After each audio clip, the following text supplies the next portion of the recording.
Unit 2, Traffic Engineering and Signaling, Part 5. So first is History of SS6 and SS7.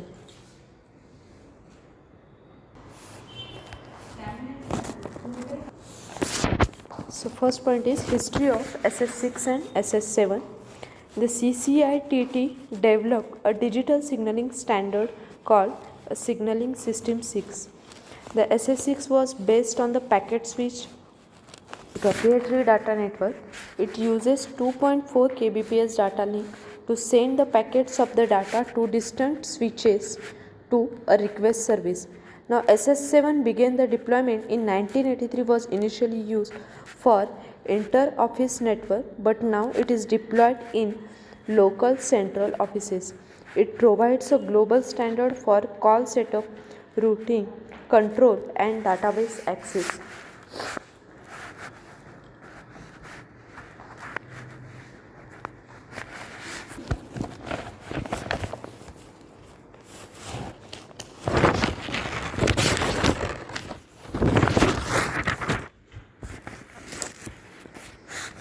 So CCITT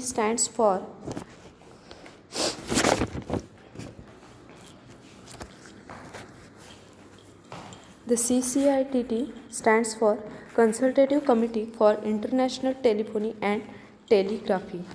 It is a part of ITU, that is International Telegraph Union. It was introduced in 1970 as the first CCS signaling method for the telephone trunk to be standardized internationally. There are two standard systems, CCITT, that is Signaling System number 6, SS6, and CCITT Signaling System number 7, that is SS7. So first we will see SS6.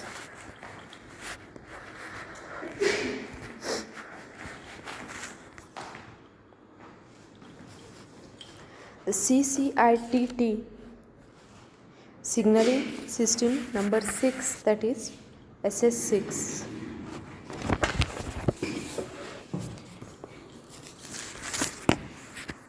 So SS6, it is the first internationally accepted CCS standard. There are some features of this system.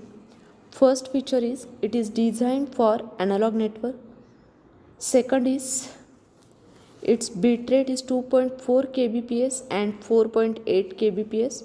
It uses a fixed size SU of 28 bits, that is 20 information bits plus 8 parity check bits.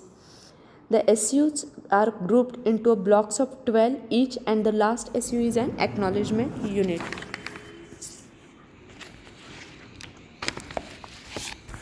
So the size of each SU is 28 bits.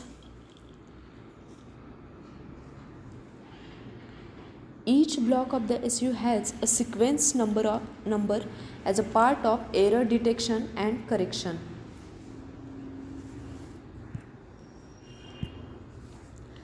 Now, there are few blocks which are present in CCITT number 6 architecture, that is it consists of processor, input buffer, output buffer, coder, block storage, error control, decoder.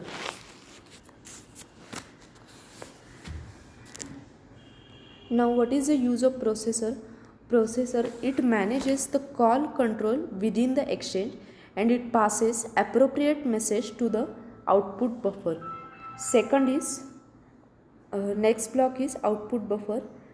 It will store the message received from the processor until a proper slot is available for sending the message to the next exchange. Third block is coder.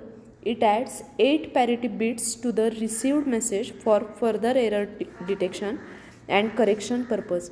Then message is sent over the signaling channel. Then the next is decoder. It receives the message coming on signaling channel and it checks for the errors using parity bits present in the message. If the error found, then the message is discarded, otherwise the message is forwarded to the input buffer. Then input buffer, it stores the signal until processor analyzes the contents. And the next block is block storage. It copy Here the copy of the transmitted signal unit is stored in the block storage, as the corrupted signal may be need retransmission for the detection. Also, once the successful acknowledgement is received, signal is further proceed, otherwise instructs the outgoing buffer for the retransmission of the signal unit. Then the next is error control. It provides the control for error detection and correction mechanism.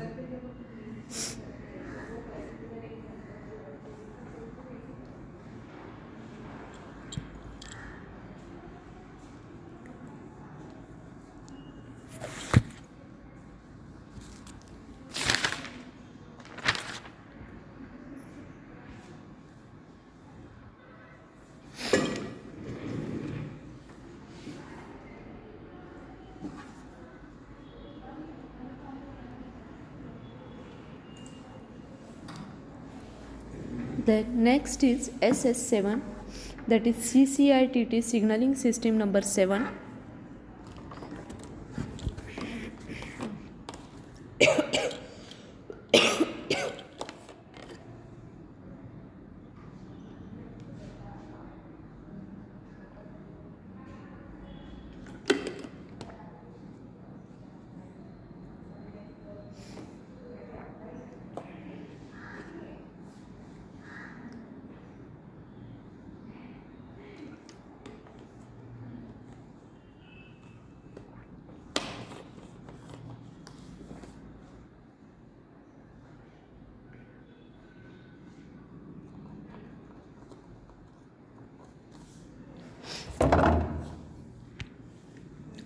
So there are some features of SS7.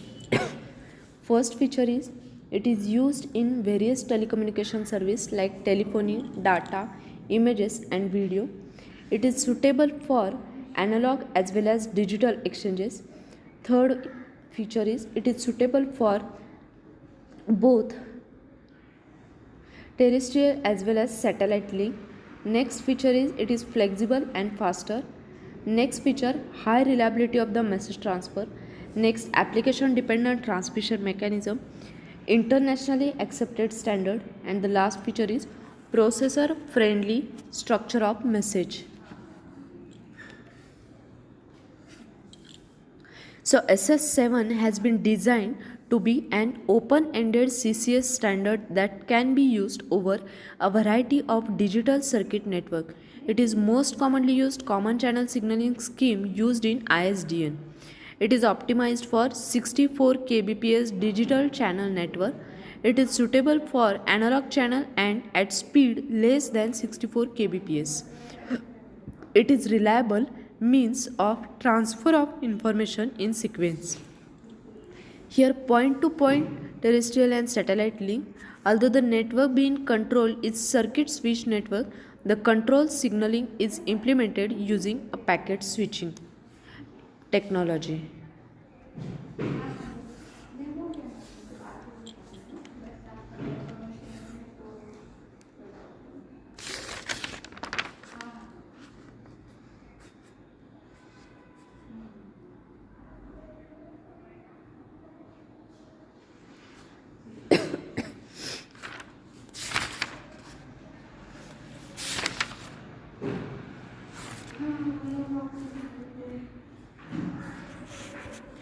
So the features of SS7. First is it is internationally standardized by the ITU. Second is SS7 is suitable for any transmission medium, that is it can be operated over both terrestrial and satellite links. Next is even though SS7 is optimized to work with a digital SPC exchanges utilizing 64 kbps digital channels, it is suitable for the operation over the analog channels. Next is SS7 is suitable for various communication services such as telephony, text, data, images and video. Next, it is transport mechanism is application independent. Also, the high performance and the flexibility along with the future oriented concept which meets new requirement. The next feature is high reliability for the message transfer. Also, the processor friendly structure of the message. The SS7 network are much faster, efficient in call setup and teardown process. And the last feature is it is flexible structure which accommodates all the technical advancement in the telecommunication.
Next is protocol architecture of SS7.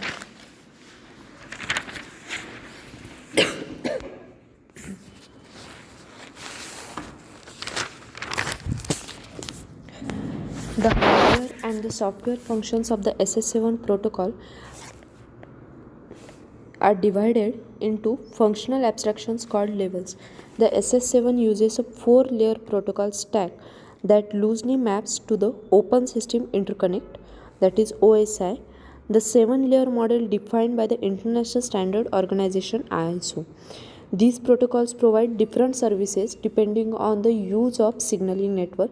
The bottom 3 layers are the mean for communication transmission of the message. These 3 levels are referred to as a message transfer part, that is MTP. It provides a reliable service for routing message through the SS7 network. The upper portion or the 4th layer of the stack perform the data processing function. So this is the diagram for the OSI and SS7 protocol architecture. The OSI layer consists of 7 layers, that is physical data link, network, transport, session, presentation and application layer.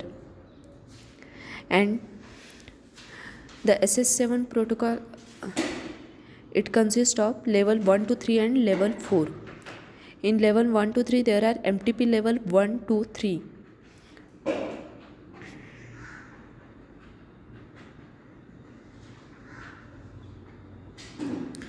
So the SS7 system can be modeled as the stack of the protocol like OSI 7 layer model.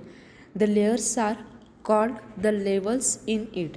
So the level 1 is the physical level, level 2 data link level, level 3 is the signaling or the signaling network level, and level 4 is the user part. Now the level 1 is a physical level, in that it provides a physical path for sending the bit stream. If 2 Mbps PCM is employed, then the time slot 16 is used, and if 1.5 Mbps PCM is used, then the time slot 24 is used. It is virtually same as the layer 1 of the OSI model. Now level 2 data link level, it performs the functions like error control, link initialization, error rate monitoring, flow control and delineation of messages. It is also known as signaling link level.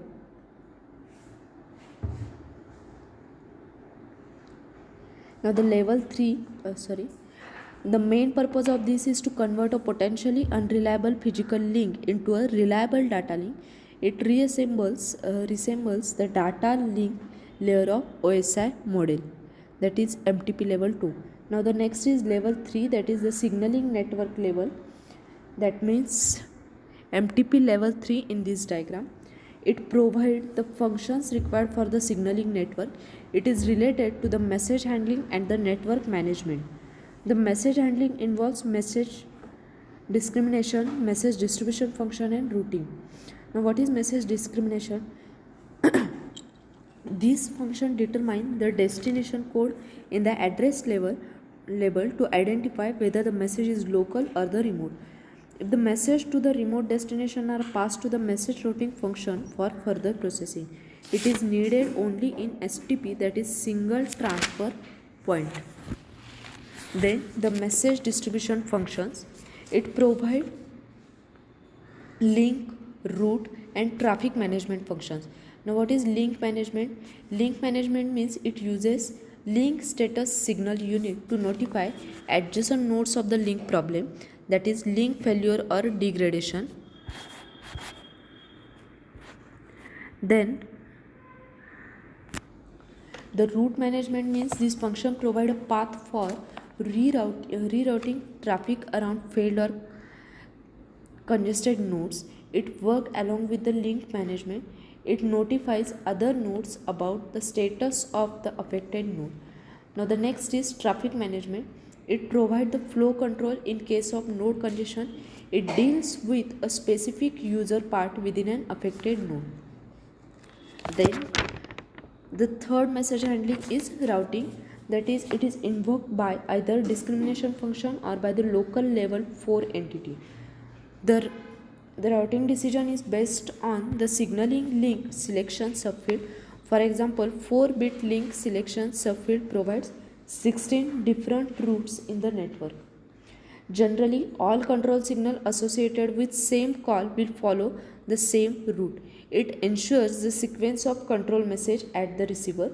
Levels 1 to 3 forms a message transfer part, that is MTP of CCI-TT number 1.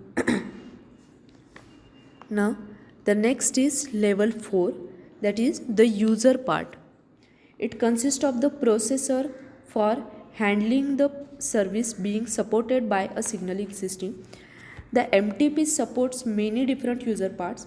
There are 3 user parts: TUP, that is telephone user part, DUP, data user part, and ISDN, that is UP-ISDN user part.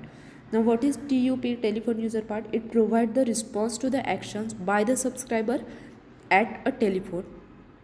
It also controls signaling associated with TUP, deal with setting up, maintenance, and termination of telephone call.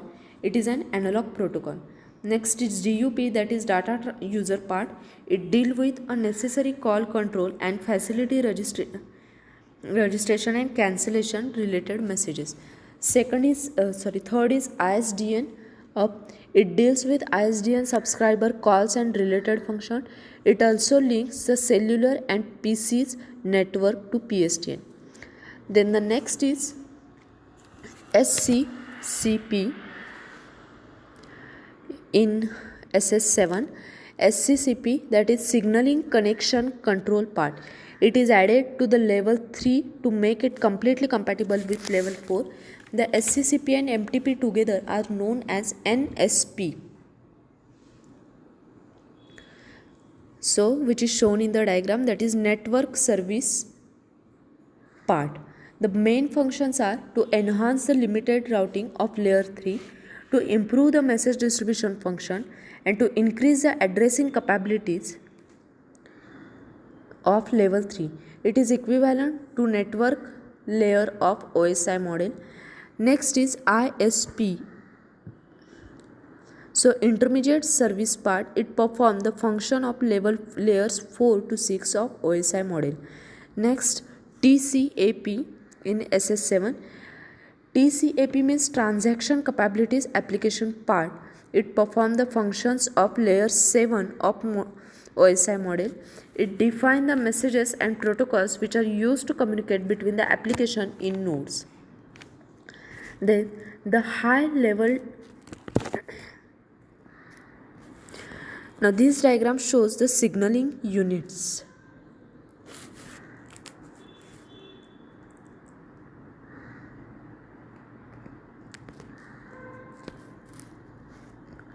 The first diagram shows Fill in signal unit FISU. Second diagram is line status signal unit LSSU, and third diagram is message signal unit, that is MSU.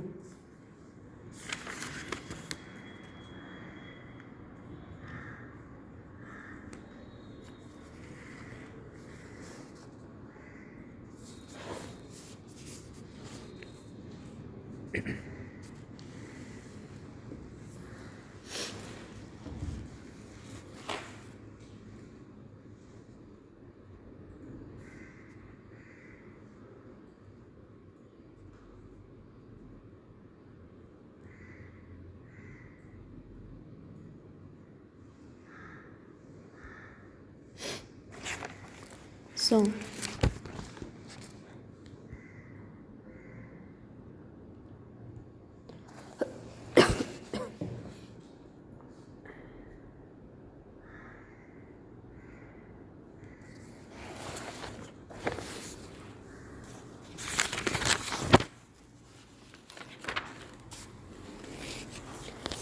now in this diagram, the BIB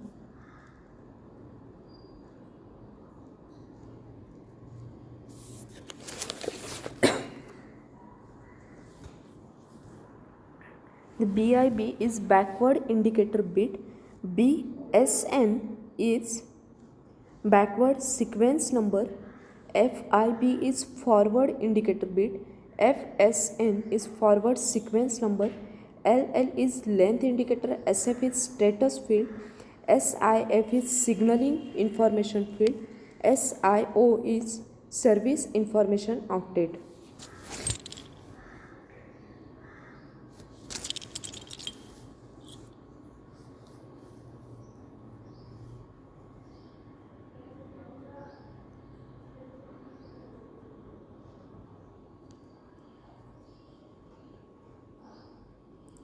So first is flag. It has a 8 bits opening and closing. It is used to delimit the signals. They carry the unique code pattern 0 1 1 1 1 1 1 0. BSN, that is backward sequence number, it has a 7 bits.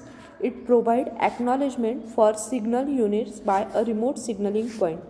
Next is BIB, that is backward indicator bit. It has a 1 unit.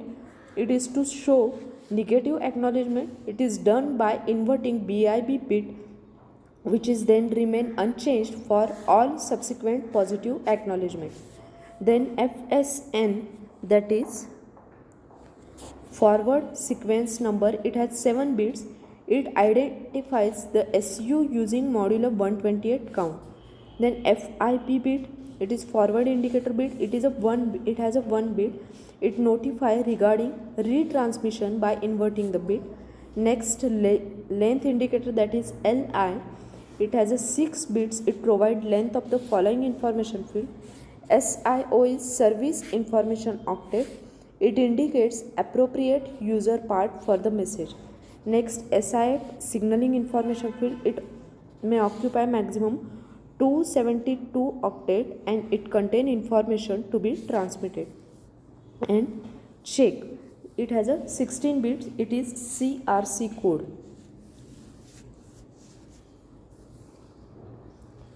So flag indicates the beginning of new signal unit and implies that the end of the previous signal unit, if any, and the value for the flag is given here. The BSN is to acknowledgement the receipt of the signal unit by the remote signaling point. Backward indicator bit, a negative acknowledgement is indicated by the inverting BIB bit, which remain unchanged for all subsequent positive acknowledgement. Forward sequence number and forward indicator bit, it contain the sequence number of the signaling unit. Cyclic redundancy check, that is CRC, it is used to detect and correct the data transmission error. The length indicator indicates the number of octet between itself and the CRC check sum. The service information octet, it indicates the user part according to the message, for example telephone, data or ISDN. The signaling information field consist of up to 272 octet and contain the information to be transmitted. Now the error correction and detection system, the transmitted SU has same FIB and BIB, for example 0, and the transmitted FSN is incremented by 1 as compared to the previous message. Now the error is present but the message is not discarded, then the level 2 of the receiver system check the CRC code and discard the message if error present. If the message is not discarded, then receive FSN is checked and message is forwarded to level 3 and FSN is sent back. On reverse way it becomes BSN and BIB, that is backward indicator bit, provide positive acknowledgement. Now if the error present and message discarded, then FSN is checked and this discrepancy is identified and BIB is inverted to send the negative acknowledgement. Once inverted BIB is received by TX, it stops further transmission and send previous MSUs in their original order. The signaling information field managed from user part occupies SIF of MSU. For example, TUP is the initial address message, which is first message to be sent.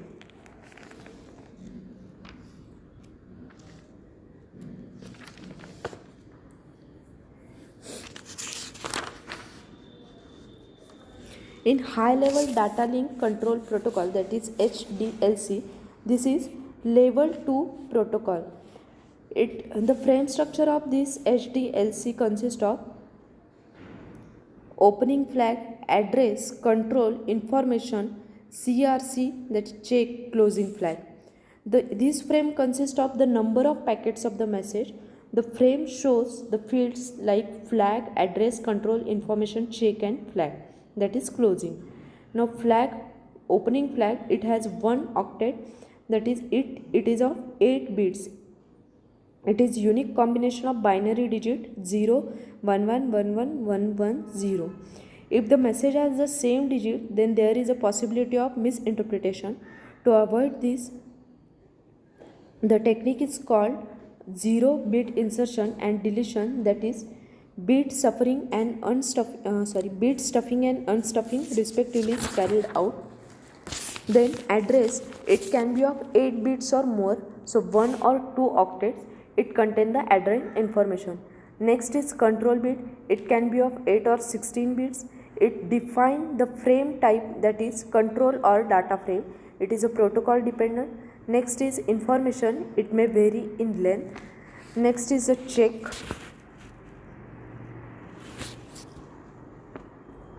It can be of 16 bits.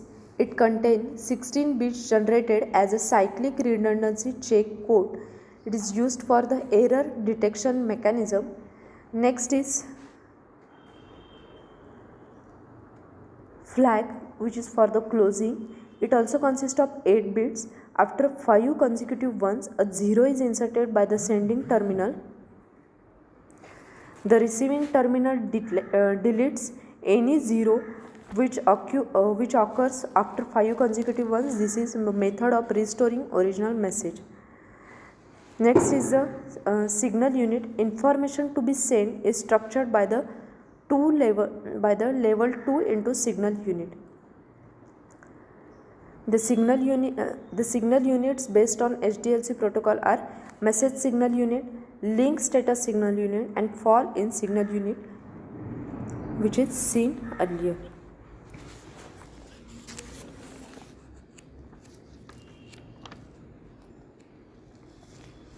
This is all about CCITT, that is Consultative Committee or International Telephony and Telegraphy Signaling System.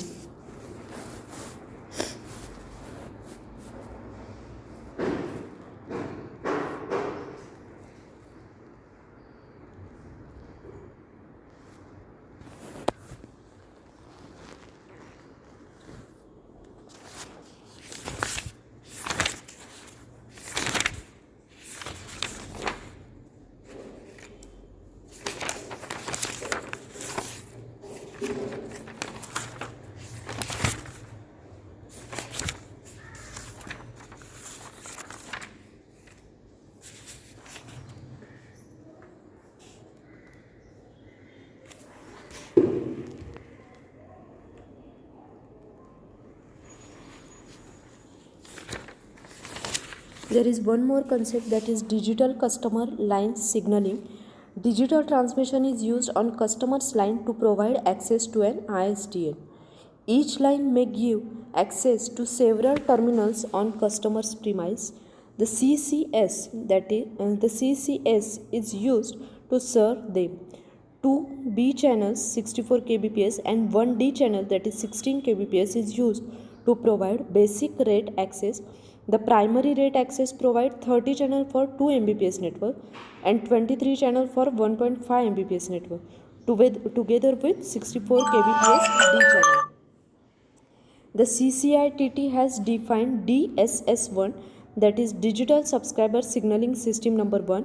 The frames are used for exchange of information between customers' premises and the exchange, a form of HDLC protocol used in called LAPD, that is Link Access Protocol for D channel.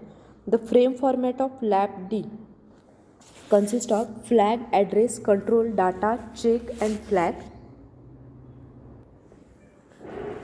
So SAPI means Service Access Point Identifier, CIR means Command Response Bit, EA is Extended Addressing Bit, and TEI is Terminal Endpoint Identifier. The control field indicates the type of the frame being transmitted. There are three types of the frame: I format for information transfer, S format for supervisory function, and U format for unnumbered transfer. The information field contains the three information to be transferred between the customer and exchange, and the address field is not used for routing in the network. Rather, it selects the ports at either end of the line. The SAPI, it indicates the exchange terminal to be used. CR, if the bit is 0, then it indicate command frame, that is indication of receiver, and if the bit is 1, then it indicates sender. EA, these are the address extension bits. If EA is 0 and EA is 1, if EA is 0, then it indicate another octet to follow. If it is 1, then it indicate this is the last octet. Then TEI, that is Terminal Endpoint Identifier, it identifies the equipment on the customer's premises to which message refers.